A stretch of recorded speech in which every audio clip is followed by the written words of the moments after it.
আসসালামু আলাইকুম। সবাই কেমন আছেন? আশা করি সবাই ভালো আছেন। আমিও ভালো আছি ইনশাআল্লাহ। তো আপনাদের সাথে আজকে একটা রেসিপি শেয়ার করব, কুমড়া ফুলের বড়া। এখানে নিয়েছি আমি 1 কাপ পরিমাণ মসুরির ডাল, কিছু কাঁচামরিচ, পেঁয়াজ, রসুন, হলুদের গুঁড়া, লবণ, ধনিয়ার গুঁড়া। তো তারপরে ডালটা আমি ব্লেন্ডার করে নিয়েছি। তো দেখেন, তারপরে ফুলগুলো আমি বাইসা বোটা ফেলাই দিছি। তারপরে এভাবে দেখেন নিছি, ছোট ফুল তো দুইটা দুইটা করে দিছি। তারপরে এই রকম করে মাখায়া সব কিছু দিয়ে মিক্স করে পরে তেলের দিয়ে দিলাম।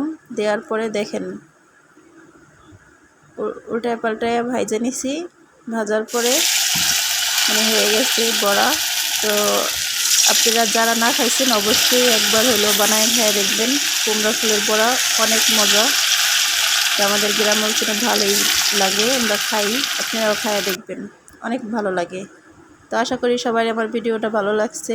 যাদের ভালো লাগছে অবশ্যই আমার ভিডিওটা শেয়ার করে দিবেন, আমার চ্যানেলটাকে সাবস্ক্রাইব করবেন, যাতে পরবর্তীতে কোনো ভিডিও দিলে আপনাদের কাছে পৌঁছায় যায়। আল্লাহ হাফেজ।